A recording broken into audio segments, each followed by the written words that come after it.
being happy and satisfied and comfortable and content is not like my natural, like, default setting. Yeah. And this like anxiety that just completely haunts me no matter what is like basically a fire under my ass. Like, I'm not okay. I'm not gonna be okay. Yeah. Like, I gotta hurry up and try and hustle and strive and make something happen. And I think that is the number one reason why I can be so tireless and persistent at trying to achieve my goals. Imagine being a kid born in London with the dream to become one of the greatest stuntmen of all time. You're raised by successful parents and lived in 5 different countries by the time you were 13. At 15 years old, you find an old video camera in your dad's closet and use it to film yourself skateboarding. Being on camera was love at first sight.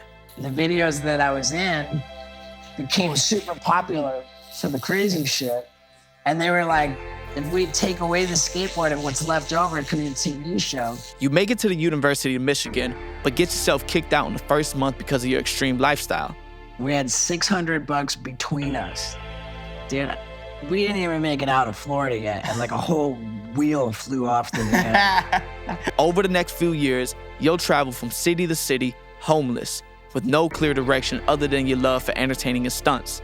Your crazy home videos led you to meeting a group of guys to film a TV show pilot, later to be called Jackass. I'm unemployed, I'm broke, and homeless. The next day, my life was completely different.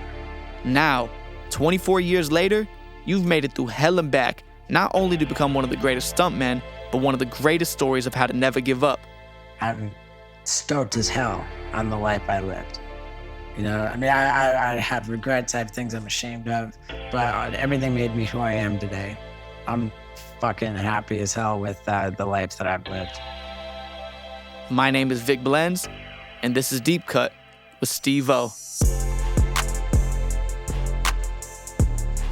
Thank you to the sponsor of this episode, Get Joy. Stay tuned for more. All right. Yeah, dude. How you feeling? Man, I'm stoked, brother. Welcome to the shot, bro. Hell yeah, Appreciate man. you having us. I'll get you right here. I'll get you right here in this one. Oh, okay.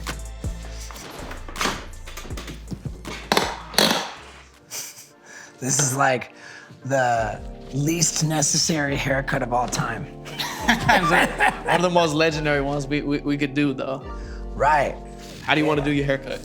How do I want to do it? Like, I'm gonna let you make the call, bro. A cut that fits you? Yeah. Something that brings out your personality? Yeah. Yeah.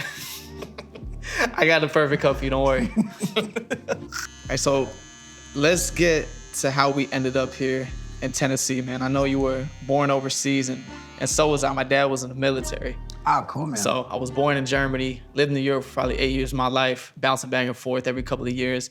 I know that you had a lot moving early. Yeah. Tell me about that family dynamic early on. I left England when I was 6 months old. Yeah. Spoke my first words in Brazil. My family moved to Brazil. And then when I was 2 years old, my family moved to Venezuela. And then I was 4 years old, we moved to Connecticut. I was 6 years old, we moved to Miami. And I was 9 years old, we moved back to England. Now I was 12 years old, we moved to Canada. And then back to England when I was 13. And I did all 4 years of high school in England. Was moving around like that, and how did that help shape just your view on the world as you were just continuing to grow older? The high school I went to in England was called the American School in London. So like most of the teachers, the students, everybody spoke with American accents, so I never got an accent. But when I went to college after high school, I had not lived in America since I was 9 years old. So it was so jarring to get to the University of Miami, and there was just like a testosterone vibe that I wasn't used to with American dudes. Yeah. And I remember being more like multicultural. It felt like a lot less multicultural. I remember thinking man, they say America's a melting pot, but it feels more like a TV dinner, keeping everything separate. And And it's kind of like my nice way of putting it. Like I remember feeling like that it was just like an aggression that I wasn't used to. Yeah. That was just my observation. You know, on a personal level, I think that I was just like a messed up kid, man. You know, I was a messed up kid and an attention whore. So like I acted out like all kinds of crazy to try to win over my peers. And man, I was like overdoing it all the time. So like I kind of had the opposite effect. I was just too much for everybody. And so every time my parents told me that we were gonna move again, I was stoked about it. I was like, oh dude, I get a whole new clean slate. And like this time I'm gonna get it right. You know, this time I'm gonna be cool. But everywhere we went, there I was. Yeah. Where was that need for, I guess, just the validation of peers? Where does that stem from? Yeah, that's a good question, man. I mean, I come from a long line of alcoholics on my mom's side of the family. I imagine that's part of it. My parents were super successful when I was a kid, so they were kind of doing their own thing and didn't necessarily give me a lot of attention. I grew up with fairly little supervision, and I don't know, man. I think being like a pedigree alcoholic, like born into like a thoroughbred alcoholism bloodline, Yeah. and not getting any attention from my parents as a kid is like probably the main sort of reason why it turned out why I did. For my mom's side of the family, it didn't skip a generation ever. It didn't skip a sibling even. Like, as far as I know, every single leaf on the family tree got nailed with alcoholism. To the point where, like, my mom, her sister, her brother, her mom, like, the entire family died of alcoholism. I think that's a fair assessment. It's just my generation that anybody's still even alive. And seeing this as you're growing up, when were you just able to realize, all right, there's something going on in the family? Oh, dude, like, early as hell. I knew something was way going on. I mean, I would have been like 9 or 10. I mean, dude, there's this heavy shit going on in my family, dude, kind of. Yeah. But I knew, like, when I'd come home from school and my mom would be drinking, it was always like, I thought you said you were never gonna drink again. And every time she'd be like, oh yeah, no, I'm only gonna have a couple. And that's like the thing about alcoholism, is once you start, you can't stop, you know? Like, so I understood that if my mom ever picked up a drink, that she was off to the races and we were on a bender now for like days, more likely weeks. Yeah. And at that, my dad was never home because he was always on business trips. And the mom drunk and dad on business trips meant like nobody was keeping an eye on me, man, you know? Yeah. And my sister dipped out to boarding school, so literally nobody. So where were you finding stability at when maybe family's not there and you're moving so much? I always had something that I would like latch onto as my identity. Like the first thing was Little League sports. And I would like cruise around wearing my like game day uniform for baseball or like football or whatever, like on days when I did not have a game, because I just felt so cool, like it was awesome. Hey, part of something. Yeah. And then Little League sports, after that it became heavy metal music. Like I was just like, I made it just my identity that I was just a heavy metal hesher. Hell yeah. Yeah. I had a hash time in my life too. A hash phase. And then after heavy metal, it was skateboarding. And then after skateboarding, it was like being a pot stoner who took acid. And tell me about your love for skateboarding. Oh my God. It started young. I got my first skateboard when I was 11 years old. for Christmas of 1985. Yeah. And I started like a bunch of kids. Every kid had a skateboard under the tree because of Back to the Future, that first movie. Yeah.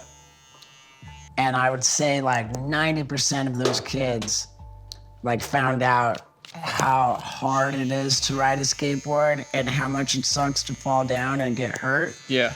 And like, it was a very short-lived fad for 90% of kids.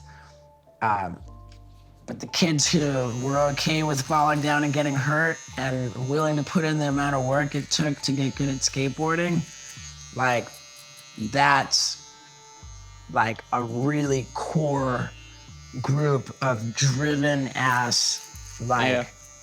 Skateboarding was my first love, bro. I wanted to be a pro skater. It was the first thing that I became, you could say addicted, but I had the personality to where, you know, I wanted to do this every single day. Yeah. And the sense of skateboarding is just a sport you could go do by yourself anywhere. Sure. You didn't need friends. You didn't need anybody around. If you had a board and you had a passion, you'd go out there, you try it over and over and over again. And everything that you ride your skateboard on, you're technically vandalizing. So it just makes you a criminal, pits you against authority. And while you're vandalizing everything you're riding on, like, you're falling down and getting hurt. And when you decide that you're okay with that and you keep going, like, you're a hardcore individual who's willing to make sacrifices. And if you're gonna keep at it long enough to get good at it, then you are a driven dude, like, or girl, you know? But skateboarding, I've always said, man, it weeds out pussies and quitters. Nah, definitely does. And that's why skateboarding is so special. Plus, on top of that, skateboarding leads you to a video camera, because nothing else, like, makes people videotape themselves like skateboarding. It always has. You gotta document your tricks. You know, so skateboarders got a way head start on video production. So is that what led you to picking up a camera? 100%. Like, the skateboard led me to the video camera. I conceded that I wasn't good enough at skateboarding to be a pro skater. So I was like, you know what? I'm gonna do like crazy ass dumb shit in skateboard videos. And I made that my thing, you know, like, I'm gonna be the guy doing all the crazy shit. And the videos that I was in became super popular for the crazy shit. And they were like, if we take away the skateboard and what's left over, it could be a TV show. Yeah. And that's literally how Jackass started. Where'd you get your first camera from? My dad won it in a golf tournament. And he came home with it and just put it in his closet. And I knew it was in his closet, and I fucking stole it from his closet and went out and videotaped with my buddies, and then like hooked up VCRs together and edited the footage, and then like ran a wire to the stereo to put a music soundtrack on it. And then I told my dad, hey Dad, can I show you something? And I hit play on this video that I'd edited. And my dad said, how did you do this? He was so impressed. And I was like, I stole the camera from your closet. And he wasn't even pissed. Yeah, so he had a positive reaction to your first time with the camera? All my dad ever wanted was for me to show like initiative and like enthusiasm and like be on fire for something. And he could tell that like this was something I was on fire for. It's like when I met Motley Crue when I was a little kid. I was a huge Motley Crue fan. Like, they came to my town, or where we lived in Toronto. And like, I saw on the news that they were in Toronto the day before the concert. And I was 13 years old. I'm like, they're here. That means like they're in a hotel because the concert's tomorrow. So I get out the Yellow Pages, the phone book, and I call every single hotel in Toronto asking for a room, like, please put me through to Doc McGee's room, because Doc McGee was their manager. Damn. Sat there calling for hours. I literally called. And someone gave you the low. Someone gave you the drop. What? I just called every hotel, and you know, because I'm like, Motley Crue's not checking into the hotel room. I'm Nikki Sixx, you know. Like, I was like, they're gonna be checked in under the name of their manager. Yeah. So I asked every like hotel on the phone. They put me through to Doc McGee's room, and after I called for like 3 hours, like they put me through, and this guy answers the phone. He says I said, "Is that Doc McGee?" He goes, "No, this is Doc's brother, Scott." And he asked me like who I was and how I got the number. I was like, "Dude, I called every hotel in the phone book." And he was like, "Are you kidding me, dude? That's awesome." And Wow. like, he says, "How would you like backstage passes?" So I'm 13 years old in 1987, and I'm like backstage with my dad, and like Dad came to the concert with you. Dad took me to the concert, and he took photos of me with Tommy Lee and Nikki Sixx. You know, the movie that they have was one of my Yeah. favorite movies of all time. Sure. And Movie's that movie was directed sick. by our Jackass movie director. Damn, look at the world, bro. Yeah. So like, the thing was, it was this crazy thing. I met Motley Crue because I just had this like full on, like, I was just on fire, you know, like I was motivated. And then after that, every time I got a shitty report card, my dad's like, "If you would just apply yourself the way you applied yourself to meeting Motley Crue." All right, y'all, let's take a quick break from this episode to thank our DeepCut partner, GetJoy. GetJoy is a dog wellness platform with gut-healthy nutrition at the core of what they do.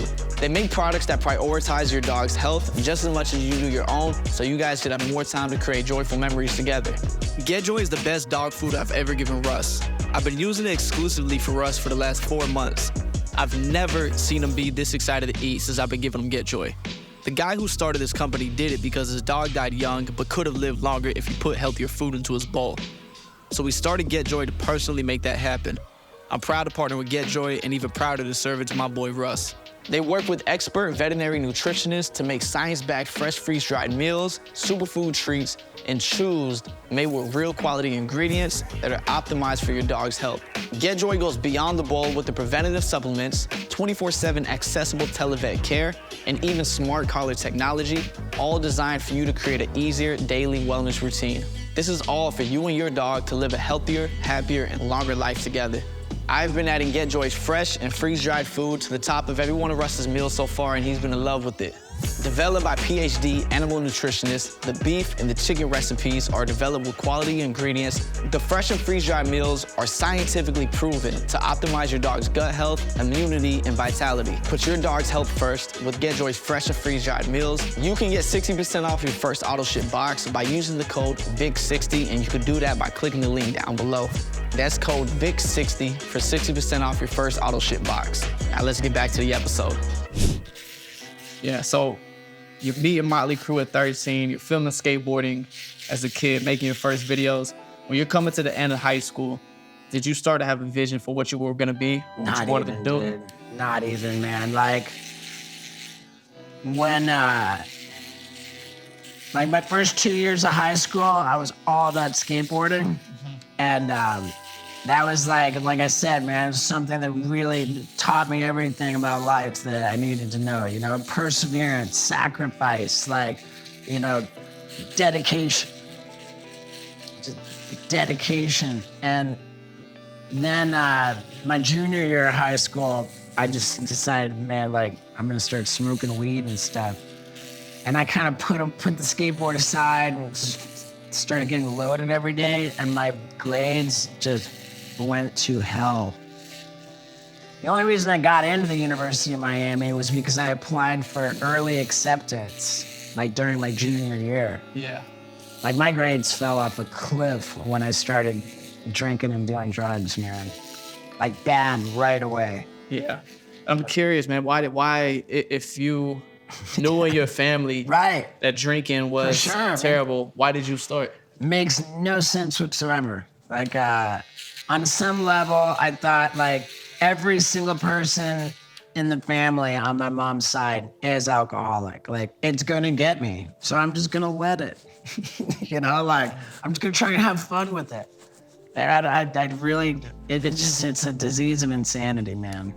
Like, Yeah, I've heard you describe it as a disease, and that people would look at it as a bad habit. Why do you describe it as a disease? It's definitely a disease, dude. It's like a disease. It's like a mental illness, man. You know, because like here you're, like a bad habit is like is one thing, but something that destroys your life that you cannot prevent yourself from doing, that's a disease, man. Like, armed with all of the knowledge in the world about how bad alcohol is, like, nothing could prevent me from picking it up. It's insanity. So when you got to college, how long did you end up staying? Within 2 weeks of class starting my freshman year, I was placed on final disciplinary probation, kicked out of my dorm and relocated to another one. Yeah. And then I got kicked out of that new dorm and just kicked out of the dorms entirely. I spent about a year at the University of Miami as a student. And then I went on to live there as a homeless person for a number of other years.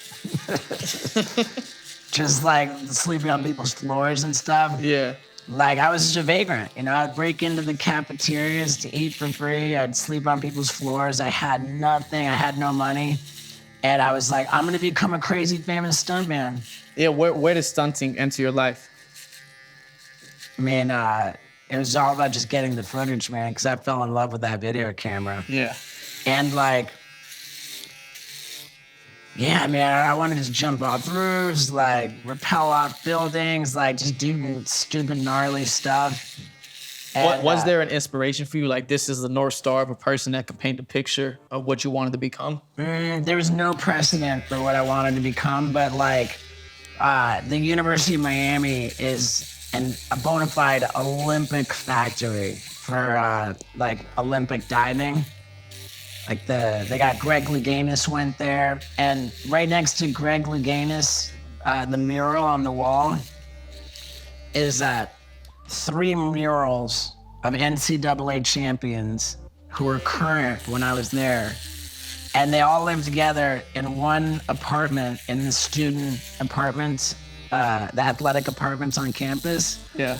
And they got a kick out of like what I was doing, and they let me live on their floor and trained me to do like perfect like backflips, walk up and down stairs on my hands. Yeah. Like jump off the top platforms, you know, doing flips and stuff. They took me under their wing, and they were the number 1, number 2, and number 3 NCAA platform divers in the nation. Yeah.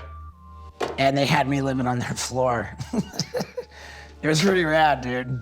That like, and then like, I went away for a while to Albuquerque, and I came back and I showed them this footage that I had of me doing a front flip off the roof of a 3-story building into 4 feet of water while it was snowing. And it was like a heated pool. I'm 6 feet tall, so like jumping into 4 feet, you know, like from a 3-story roof is pretty gnarly. Yeah, it is. You know? It is. And it was a heated pool, and I over-rotated the front flip and landed on my face. So it was this huge splash, and like this cloud of steam that rose out of this heated pool.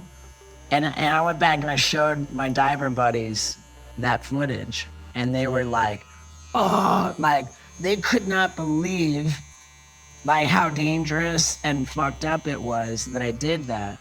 And I was like, these guys are the best in the world at jumping into water. Like, you didn't get And they're it. impressed at what you're doing. And they're blown away by what I just showed them. I was like, I'm onto something, man. Like, that put so much wind in my sails. Yeah, so was there a game plan, and were you formulating a game plan? What were you gonna do with all this footage? Dude, I had no game plan, man. I thought I was gonna be dead, like, in no time.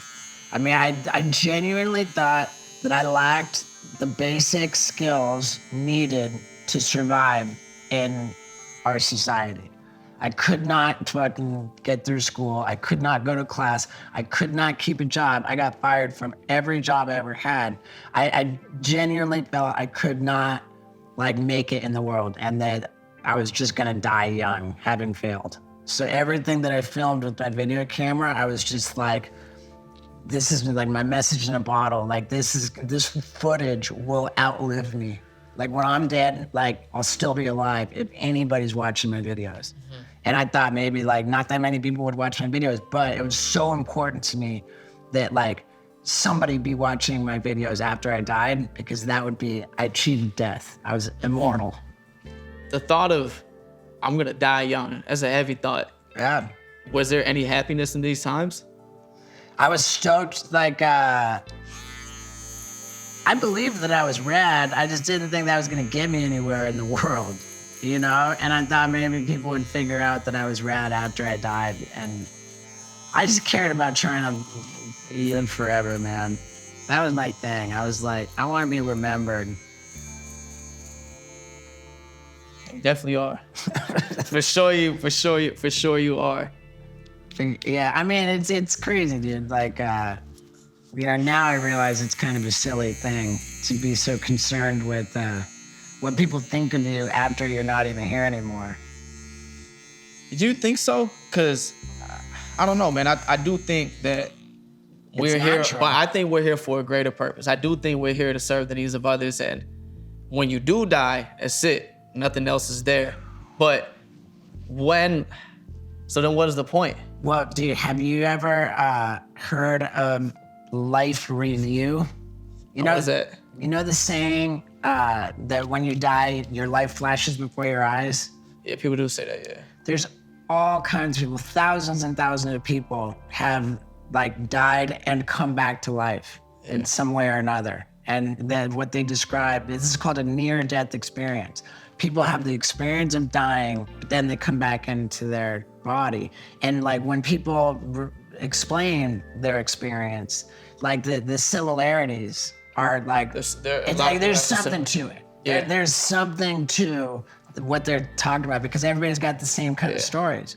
And they describe your life flashes before your eyes as like, you go through your life, it's like these holographic kind of images. Yeah. And you experience your life from the perspective of everybody that you had an influence on. So the people who you screwed over, who you bummed out, like you feel their feelings as them. Yeah. And like everybody who you spread joy to, like you feel that joy. Like it's like the separation is gone. Yeah. And like you experience like the oneness that they describe and all of this spirituality shit. Does dying scare you? I mean, suffering. I'm not stoked on pain and suffering. And I am like not looking forward to like the life review, all the bad stuff, you know?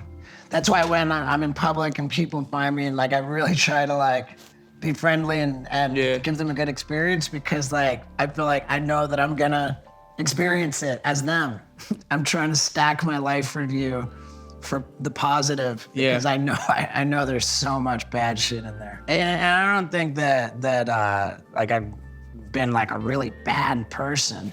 I just know that there are a lot of times when I hurt people's feelings and was careless with people's feelings, and you know, like I also know that like I've had like a bad temper and like really just gone off and overreacted, and I don't know. Is it hard for you to forgive yourself? Yeah, big time. Why do you feel resistance in that? Knowing that, just knowing we're not perfect. Yeah, I don't know, man. Like I like to think I hold myself to a pretty high standard, and that's why. But that's pretty rich coming from fucking Steve-O. You got to stand up for yourself, bro. And, sure. And it's good just to be able to say that. Yeah. Yeah, I mean, you want to take life seriously. You don't want to take yourself too seriously. So you left Miami. I know that you took a trip from Miami all the way to Northern California. Yeah, there was yeah. Tell me about this trip. What did you learn about yourself, and what was the purpose? This is the point when I dropped out of University of Miami, like right after I got kicked out of the dorms. And this other guy was dropping out as well. And he had a van, and he was like a phenomenally good snowboarder. And he's like, dude, I don't want to be in Miami. I'm going to Northern California to become a pro snowboarder. He's like, if we get a job on this ski resort, we'll get free like living arrangements and ski lift passes with our job. And he's like, I just want to ride a snowboard. And I was like, oh, that makes perfect sense. Like, I'll become a badass stuntman. That's a good way to work towards becoming a badass stuntman. And we had $600 between us leaving Miami in like a 1970s van trying to drive to Northern California. Dude, we didn't even make it out of Florida yet, and like a whole wheel flew off the van. And we didn't have a backup wheel, so like we're like driving. What was it like? Just creeping around, like looking for similar vans to steal a wheel off of. Yeah. Like we were roughing it, dude. And when we got out there to Northern California, it wasn't snowing and the ski resort wasn't hiring. So we like looped around and went to Colorado, where my buddy got a job, but I didn't. Like, I wasn't tripping about shit. And like, I mean, maybe I was, I don't know. I was just like a homeless kid, man, like at that point. Yeah. And it's crazy because my family was like super successful. Yeah. But it's just my dad raised me with enough pride that I wasn't like trying to call him up and be like, hey, will you pay me like money to, be fucking around? And my dad instilled that pride in me too. He's in the military, and I remember he just telling me that, I think it was one time I wanted to take a girl to the movie theater or something. And my dad just stopped me and was like, yo, a man don't ask his mom for money. Like, you want to go and take your girl to the movies, you do it on your own dime. And I was like, all right, bet. Never asked him for another dollar. And my dad was always teaching me just how to get it on my own, which I'm so grateful for now. He would never hire anybody. Anything we had to do in the crib, we did that shit our own. We would never hire a person to do anything, so. Yeah, for sure, man. Like, years later, I was talking to my dad about that. I was like, we were talking about that period of my life, and I said, Dad, I wasn't doing anything that you even remotely approved of. Mm-hmm. Like, how am I gonna ask you to pay me to be doing nothing that you approve of? And he said, you never gave me the chance. Yeah. And I'm fucking stoked that I didn't, man. Yeah, it worked out exactly how it should. Yeah, for sure, man. Like, they say you baby them, you bury them. And what qualities do you think you picked up from your dad and picked up from your mom? How do you think you were split between the two? Oh, man, what a great question, dude. My dad was just straight drive, like hard work. Like his side of my dad's family tree is all like academics and like clergymen and theologians. Like, nobody has less than a PhD on my dad's side of the family. Everybody's master's degrees, doctorates, like super academic. And my dad broke the mold by becoming a businessman. And when he had the conversation with me about how I didn't choose the path, he said that his dad had the same conversation with him.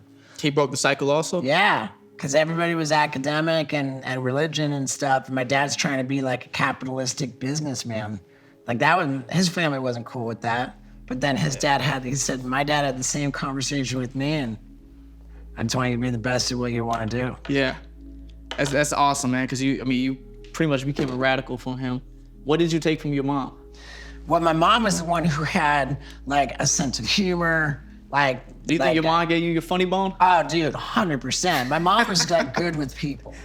Like my mom, like my dad was never good at like socializing or like, my dad was almost like a robot of like, like corporate vibe, bro. I get it. Yeah, like my dad was all book smarts. My mom was like street smarts. And like sense of humor and like social skills. Like my mom was funny as fuck. I think my mom was way smarter than my dad too. What makes you say that? I mean, my dad's a smart guy, but I think my mom was smarter.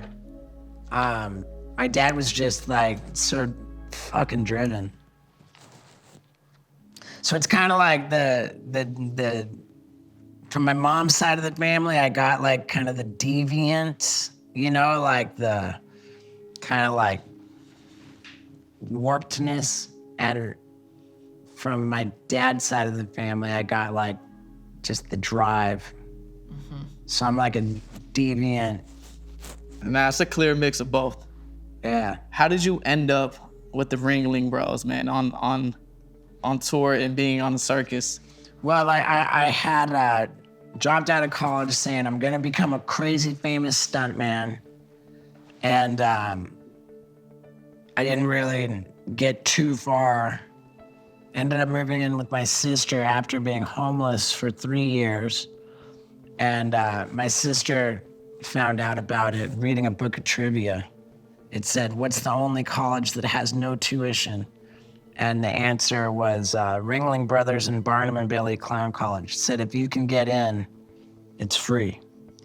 And What are the requirements to get in? you had to audition to even get an application.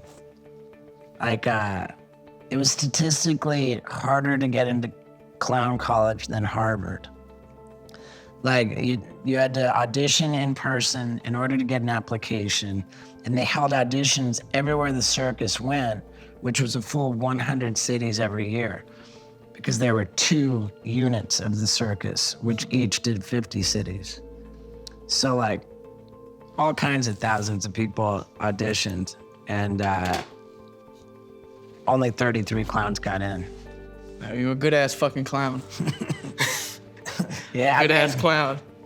Yeah, and I didn't, it wasn't that I wanted to be a clown. It was that I thought, well, fuck, if I graduate from this, prestigious clown college, then all of a sudden I'm a trained circus. It's some credibility. It's some credibility to adding to stuntman. For sure. Trained circus professional. And it absolutely opened up doors the way I thought that it might. After I got fired from the cruise ship clown job, I reached out to Jeff Tremaine. He was working for this skateboard magazine that made these videos.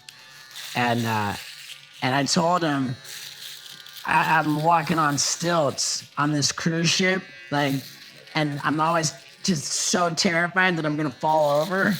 So I'm like, I just gotta do it. I gotta tip myself over on stilts, but I'm gonna be wearing like this 10-foot tall stilt costume, and I'll light it on fire and have someone like jump a skateboard off a roof over my head through a firebomb blowing, and like a unicyclist riding through my flaming stilt costume, and then when they ride away, then I'm gonna like pound a beer and tip over and then like put me out. And he was like, oh, cool, man, I like that. Like, let's do it. So I flew myself out to California, and the whole deal. Once I got out there, Jeff Tremaine told me, he's like, all right, dude, we're not just doing this for the skateboard magazine. We're doing this for a pilot for MTV. And that was Jackass. And like, by me, like, going to those lengths, like to get myself out there and make it happen, like that earned my seat. How long did it take from shooting the pilot to Jackass airing? It was December 30th of 1999 when I did that stilt stunt. I was born in 1999, rather April 9th, 1999. Nice. Yeah, I was trying to make a big deal out of the year 2000. And I would have done it on New Year's Eve, but everybody could only do it on December 30th. All of y'all was tripping. That whole generation, y'all was tripping over Y2K. Yeah. That was a big deal? That's everyone thought it was. I mean, I knew there was some significance to it, and I wanted to go big. So yeah, it was like basically New Year's Eve 2000 when I did the stilt stuff with the pilot. Yeah. And it was October 2000 when the show came out. Yeah. And in between that, like I went and got this flea market circus job. And I was in the circus when I found out that the pilot got ordered. They were gonna have a whole season of shows. And they said they're coming to Florida to film me.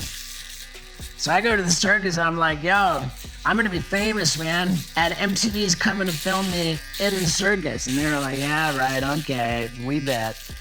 And then when it actually happened on the actual day that I said it was gonna happen, like the circus owner's super pissed because these camera people showed up. He's like, why are these people filming my elephants? You know, because all the animal rights people were always swarming around and like, and I said, dude, it's MTV. I told you they're coming. You know, they're not gonna like do anything illegal. They're not gonna show anything without the rights to. Yeah. You know, like, but I went off for my 5 days to shoot the first season.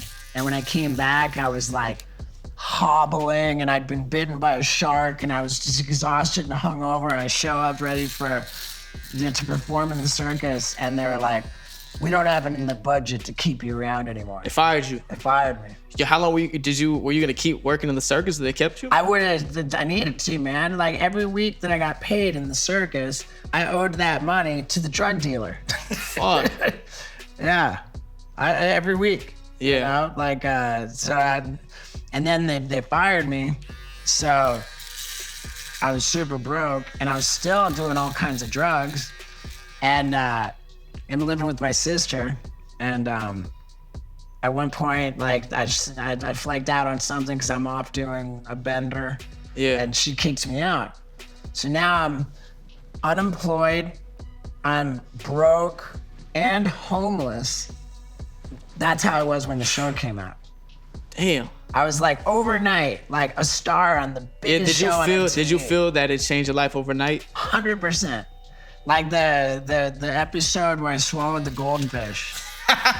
Like that came out the next day, my life was completely different. When did you feel it for the first time? Did you walk outside and somebody said, yo, you swallowed that fucking goldfish? Pretty much, man, it's everywhere. Because dude, back then, there was no such thing as high-speed internet. That was social media. We said that earlier. That was social media. That was where you would see the craziest shit at. They had no high-speed internet. You couldn't watch video on the internet. And like, the media wasn't so fragmented the way it is today. So like, all there was like, you know, what's on TV. Yeah. And it was a fucking big ass hit. Like Jackass was the highest ratings that they'd ever had. Yeah. And so everybody was watching it. Plus they were rerunning it like constantly. So like I ran MTV. Dude, it like overnight, my life was completely. How did you feel seeing yourself on the TV for the first time? Was it emotional? Loved it, dude. Like, couldn't have been more stoked. I genuinely fucking couldn't even believe it. And I was, and like I made less than $1,500 for the first season of Jackass, the whole first season. Did that matter to you? Well, that was gone as soon as I fucking got it. And I was homeless and broke and unemployed. So like, it wasn't without its challenges, but man, life was fucking fun then. It's gotta be, man. You started to live the dream at that time. Dude. Yeah. When did it start becoming a thing that you're gonna be able to live on? Well, within a couple weeks, I got a call that the show was such a hit that they were trying to order seasons 2 and 3 in one go. Damn. Season 1 was 8 episodes, and then 2 and 3 together. So they're trying to order 16 more episodes. And they said, we know we gotta pay you because it's a hit. So we're gonna give you $2,000 per episode. And my head explodes. I'm like, that's $32,000. Yeah. You know? Never mind that the Jersey Shore kids got $100,000 per episode compared to my $2,000 per episode. But like, I didn't know any better. Yeah. And I'm glad I didn't try to push back or anything because sometimes the opportunity is worth more than the money. Had to pay my dues, man. But yeah, so like I ended up getting half of that $32,000 up front with taxes taken out of it, which came to like exactly $10,000. And I was like, when I put this check in the bank, it will not have even cleared. I'm already gonna be driving cross country to move to LA. I'll show you the mirror in a second, but cool, man. I think I got you dialed in. Nice.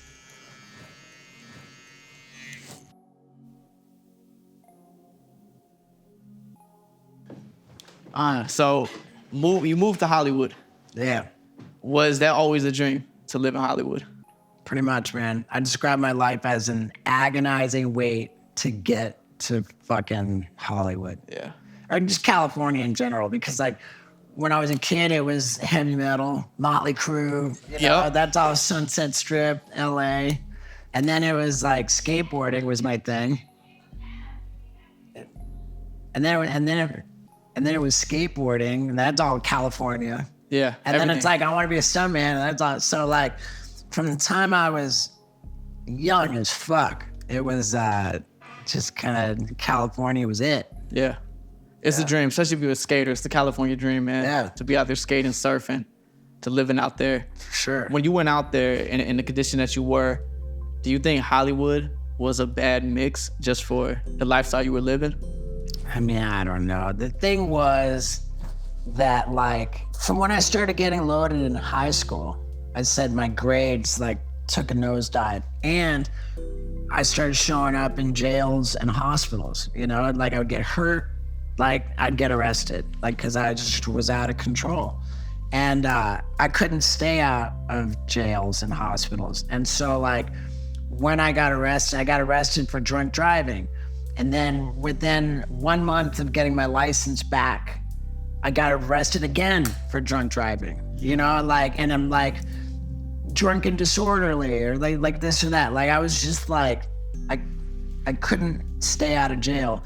And when I would get arrested, I would have probation and I couldn't afford to like pay the fines or like whatever for this and that. And so like, I kind of would just be trapped in, like the court system, and it would fuck me up. And I was like, man, I do not want to go to California and then like blow it like that, like I want to go to California when like I've kind of got my shit together. Wanted to get it together. Yeah, I just wanted to be so careful not to get to California and blow it. What year did you get to Cali?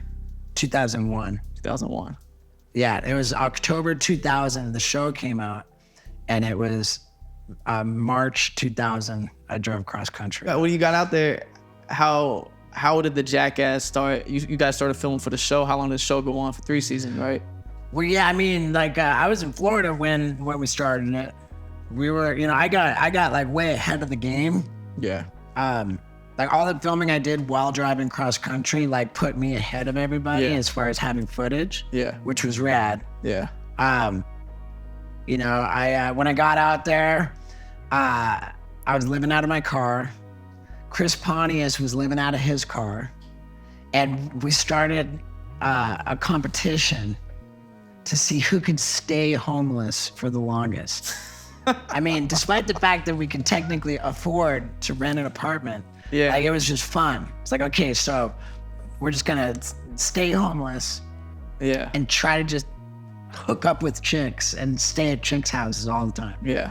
And I lost that competition because it was just too much work to try to be as bad of a drug addict as I was with no place. I just needed an apartment to rent so I could just hole up and just do my thing. At what point are the drugs, the alcohol lifestyle starting to take a real tear on your body? Tearing my body wasn't that much of an issue, I don't think. I mean, I was still pretty young and resilient, like physically, but it got to a point where like I just couldn't make it through a day without just doing some terrible shit, that just made me feel so badly about myself. Yeah. Like, I would just, I got to a point where every day I would humiliate myself. I would like harm someone, I would try to hurt someone's feelings on purpose. Like I became like a really like pretty nasty guy at the end of my run with drugs and alcohol. What do you think that projection was? Was it something that you were trying to hide from it within yourself, or? I mean, what it is that the way we treat others is a reflection of how we feel about ourselves. I think that's like a law of nature almost. And like my self-esteem, like my feelings about myself, like through my addiction, just got worse and worse and worse. It got to a point where I hated myself. And so like when you hate yourself, you treat other people really bad, or at least you have the capability to treat other people really bad. Why did you hate yourself if you got to the point where, what you're doing is on TV, seems like you made it to Hollywood? I mean, it's a good question. Like, I definitely didn't like myself, And then, like, when I got clean and sober, I remember, like, really, in early sobriety, I still smoked cigarettes. And I was like, if I ever, like, threw a cigarette on the ground, I'd be like, nope. And I would take it off and put it in my pocket. My pocket's just, my shit stunk, dude. But the fact that I didn't leave the cigarette on the ground was like, I felt like it was an esteemable act. Like, I'm a good guy because I picked that up and put it in my pocket. Yeah. And just little baby stuff like that gradually, like, over time built up how I felt about myself. Yeah, what was the turning point to want to push you towards a path of sobriety? For me, it was just the humiliation, the shame, the guilt of just how I was conducting myself, that I would describe that I was humiliated into reason. Like I became reasonable to be like, okay, like I hate myself. I don't want to be this way anymore. It's a good thing, man, because any other disease, the best you can hope for is to get back to as healthy as you were before you got sick. Yeah. But with addicts and alcoholics, when we treat our disease, we become better versions of ourselves than we ever were before. Yeah. So it's like, we're the lucky ones, How do you feel being the first in your family to achieve long-term sobriety? I'm confounded, confused. How a guy with no discipline whatsoever. Like I said, like I have never been able to do anything unless I have enthusiasm. Like I've never been able to like do the most basic things if I wasn't like really passionate about doing it. And then all of a sudden, like I somehow managed to commit myself to this like lifestyle of recovery, which is like goes against all of your instincts as like, I don't know how then all of a sudden, like I'm just somehow bestowed with the willingness to just like do the work of recovery. It makes no sense, like it's absolutely, I would consider a miracle. Yeah. It's a blessing, man. It's truly a blessing. For sure. Like for me to have achieved long-term sobriety is both a miracle and a blessing on a scale that I can't compare anything else to. There's a lot of people out there that are grateful for your journey. Well, I appreciate that, man. I love that. I'm fucking grateful for it. Yeah. How long did it take you to start enjoying what was coming into your life and to start appreciating it a lot more? Because I hear you explain that you can't believe that it would happen to you. So at what point were you accepting these blessings that are walking into your life? I think that on some level, I still can't enjoy stuff, like I think that I'm like me sitting here today, I can be very resistant to, enjoying or accepting, like, and then on the other hand, like even in the very earliest days, like I could, I think I'm just like, I think we're all super just complex things. Being happy and satisfied and comfortable and content is not like my natural like default setting. Yeah. Like I'm generally like stressed and anxious and like convinced that everything's not going to be okay. And it's just how I am. And I think that that's an important way to be, because if I was like comfortable and content, like I feel like I'd be lazy. Yeah. And this like anxiety that just completely haunts me no matter what is like basically a fire under my ass. Like, I'm not okay. I'm not gonna be okay. Yeah. Like, I gotta hurry up and try and hustle and strive and make something happen. And I think that is the number one reason why I can be so tireless and persistent at trying to achieve my goals. Yeah. and accomplish things. Yeah. So I got to be here earlier. I got to see you take time for yourself in the morning. Yeah. So you do yoga, meditate. Yeah, every morning I meditate for like 20 minutes, 25 minutes. And, you know, and I want to do yoga. Like, I'm like pretty religious with meditation. I don't mess around. Yeah. I want to ask why and these things that you're doing now for yourself as a routine. Why do you have these things in place now? Yeah, I don't mess around with my meditation. I feel like taking the time and having the discipline to put my relationship with the universe like first thing in the morning, like not compromise on that.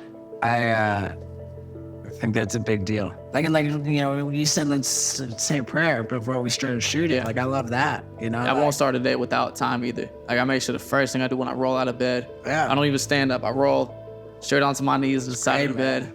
Yeah.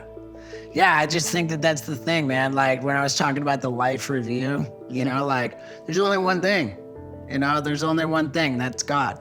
Everything is God. And like there's this illusion of separation, which makes us feel like you're over there and I'm over here. But that's only an illusion. You know, the reality is that we're one thing. And at that moment that we die and our life flashes before our eyes, we realize from the perspective of all the other things that we're all one thing, you know? Yeah. And that's a big deal. Yeah. So comedy is you now. Comedy is you, man. And, you know, stunts still happen, but tell me about your just journey into comedy It's all to rolled into stand up. one now. Yeah. You know, like, yeah, it's all rolled into one thing now, man. I started doing stand-up comedy and I would tell just stories about my crazy life, and that made for like decent material. Yeah. And after doing 2 comedy specials of me telling stories about my crazy life, like I started feeling kind of like depressed, or that it was depressing to live in my past telling old stories. And I was like, man, like I want to tell new stories, you know, and I want to show footage. So like I would create new stories by doing like crazier things than ever before, and make the stand-up about doing those things, and then have like as I tell the stories, I show a video of the things happening. So it's like this multimedia, like Jackass movie meets stand-up comedy show. Yeah. Well, I heard that you tried to take that to a streamer. Yeah, they're like. There was the first multimedia one I did. The first, my second comedy special was just what happened on stage for the audience, but I edited in footage after the fact in post-production. Yeah. And yeah, I took that one out to the streamers and nobody wanted it. And I said, fuck it, I don't care. You know, like I'm gonna double down and I'm gonna make my next Do you one. feel like that was a blessing in disguise for you to, and that's pretty much do it on your own now? Yeah, I mean, like, dude, I'm a perseverant dude, man. The one thing is that I'm not gonna like quit. And yeah, man, like I didn't give a fuck. I doubled down. I went harder than ever. Made my last show was The Bucket List, and that was the first tour where I brought the new footage on the road. Yeah. And that one, like the streamers didn't want, but they just kind of couldn't really mess with that one. I mean, that was like fully triple X rated. Like I straight up blow a load on that one. You know, I was like, for one of my stunts, I was like, I'm gonna blow a load as I'm falling out of an airplane 15,000 feet in the air. I called that one skyjacking. Yeah. And so like, you can't blow a load on Netflix. I get it.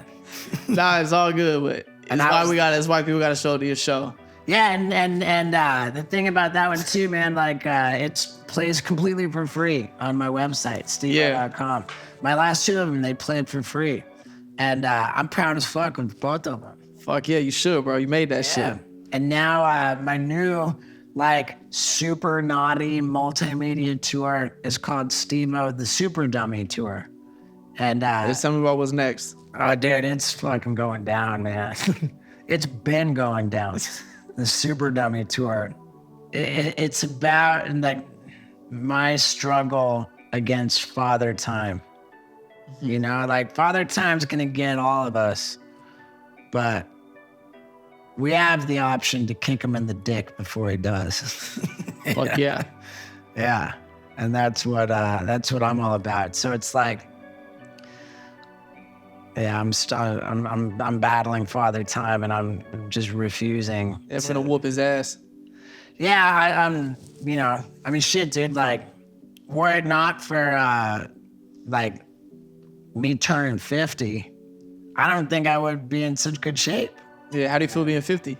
Dude, like, there's no age that I ever was where I was in better shape than I am now, I don't think. Like, I wasn't doing triathlons when I was in my 20s and 30s. Yeah, still skating pretty good.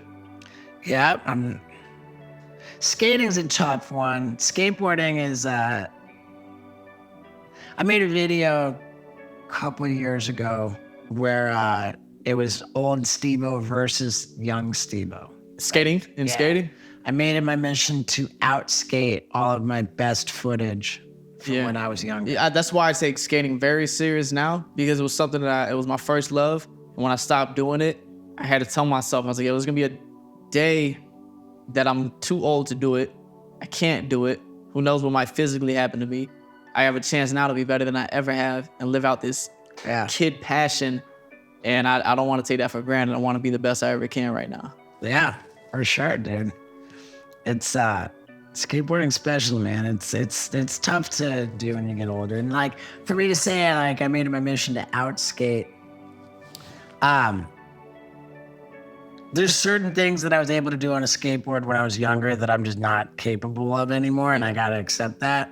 But when I made that video of old Steve-O versus young Steve-O, I did shit that I had never done before. You know, like I pushed to new boundaries that I'd never achieved. So just looking back, how do you feel?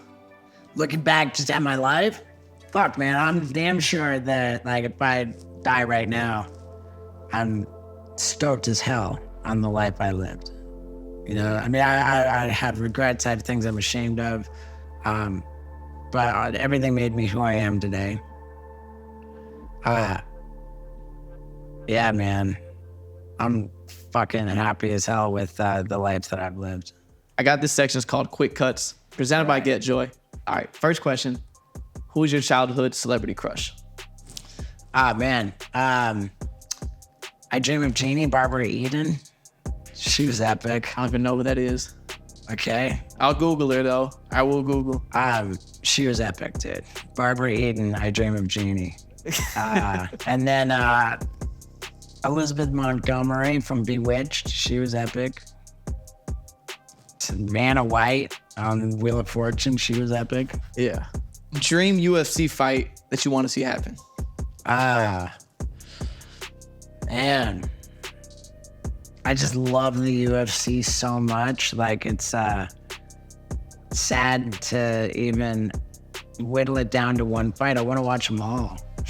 You know? Anybody else coming at you that you see right now? I think I'm with everybody. Like, even if it's just so that we don't have to listen to Tom Aspinall beg to fight John Jones so much all the time. Like, let's see John Jones fight Tom Aspinall. Who you got winning that fight? I'm saying I want to bet my money against John Jones in any situation. I don't think you want to bet against John Jones. Ever. I think that would even be a pretty close. Tom Aspinall, he's quick. He's not something to be fucked with, but I can't bet my money against John Jones ever. Right. You can't. And like Tom Aspinall, like John Jones just posted something of Tom Aspinall trying to wrestle a rugby player. He's kind of making fun of him. He's like, you're trying to wrestle a rugby player and you're talking shit about Stipe. Yeah. Like, Stipe is true too. Yeah. I wanted to see John Jones and Ngannou. Yep. That would have been insane. It would have absolutely been a treat. But I love it all, man. If you and Dana White were to rob a bank, who would be getting the money and who would be the getaway driver? Wow. That's a fun question. I'm trying to figure out my rationale here.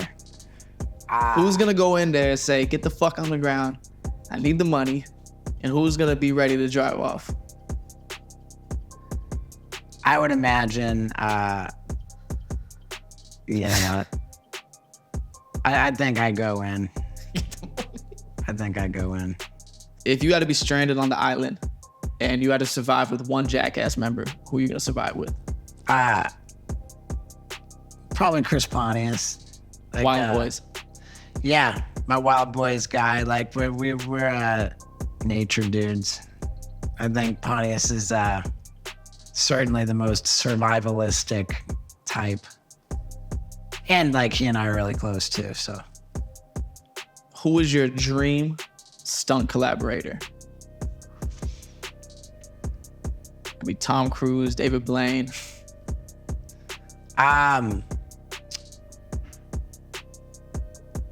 Steve-O Tom Cruise would be sick. I got one coming up that it is pretty Tom Cruise-y. I'm about to drive a car out of an airplane. Yeah. Are you gonna skydive out of the car? Yeah, I'll be falling through the air, doing whatever, and then ultimately I'll undo my seatbelt and get out of the car and pull my chute. It's not the most but what's fun is that to be able to see an actual car land on the ground from 15,000 feet with no parachute. Explode. I've been going hard for my new show. My new show is called Steve-O Super Dummy, and the tour is officially underway in October. It's starting in October. I've got October dates, November dates, December dates, and I'm sure I'll have plenty more. Yeah. And it'll be going out in October. Yeah. My Super Dummy show is every bit as fucked up as anything I've ever done, and it's rad, man. Please be safe, bro. And that's I feel like I'm talking to a wall saying that, but please be safe, bro. Yeah. All right, bro. I think that's it, bro. I just want to say thank you. Cool, man. I've watched you my whole life growing up, bro, and me and my brothers actually prank each other, and we always say, my name is Vic, and welcome to Jackass before we do every single prank, so it's just a blessing. It's surreal to be here with you in your home, man, and I'm really proud of the person that you became. It's inspiring to see your career, but it's more inspiring to see the recovery that you've done, and the whole world is grateful for you, bro. Thank you. Well, hey, man, I appreciate that a lot, and thank you, and likewise, man. Congrats on all your success. Thank you. All right, let me get you a mirror. Let me show you this cut. Yeah, this is gonna be something else, huh? One part, I'm gonna touch. Ah, dude, yeah, love it. Let you hold the mirror. Nice, dude. It's just so long overdue. I don't know what took me this long. I feel like this is your cut.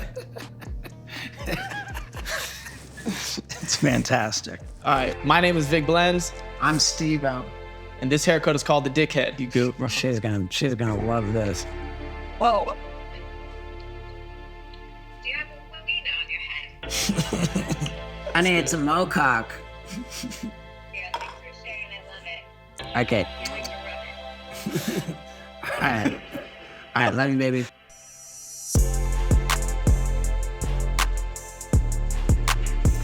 How you like my mocock? Yeah, good. Thank you, VicBlends.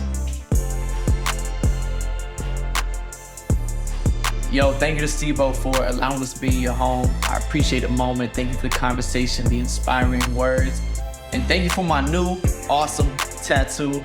It is probably my favorite tattoo that I have now. So, yeah, we'll see y'all in the next episode. I just tried to fucking squeak my bus through the windshield to like put it, and like it won't fucking fit. I parked after the rap already. Yeah. Damn. Oh, god damn it. I'm still working on the country boy piece. This is coming.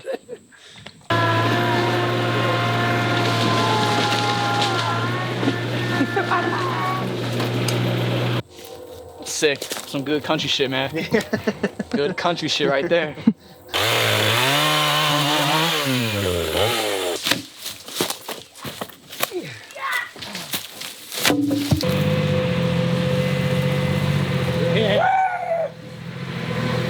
Look at all the tree branches. It's all over size. Yeah. I mean, you know, you can't fucking trip.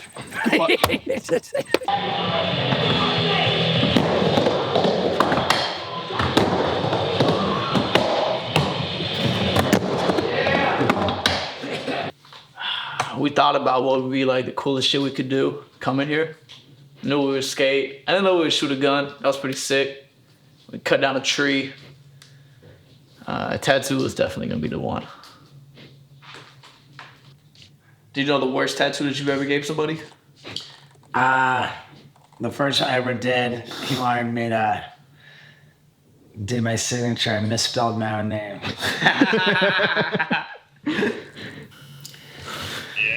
Real fucking nervous, ain't you? Alright, we're getting in there. Fuck, I haven't got tatted in so long. Shit fucking hurts. Dab it off with paper towel.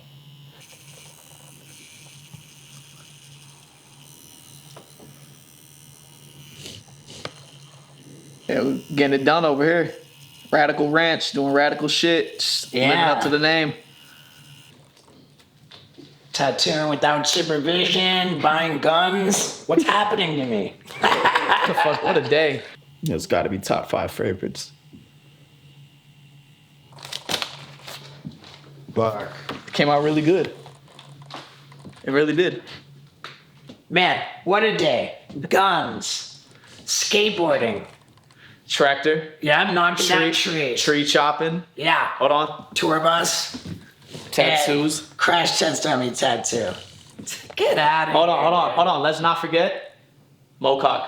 Oh, yeah. Let's not forget Mococks. Mocock. Bro, thank you for the most epic day. Man. Dude, thank you, brother. This was my journey to the Radical Ranch. Won't be the last. Dude, that reminds me, man. Hold on one sec. Yeah. Radical Ranch merch. Is this for sale anywhere? Is this? No. Is this Devo.com, or do you got to come pay your dues to get this shirt? Pay your dues. You got to pay your dues.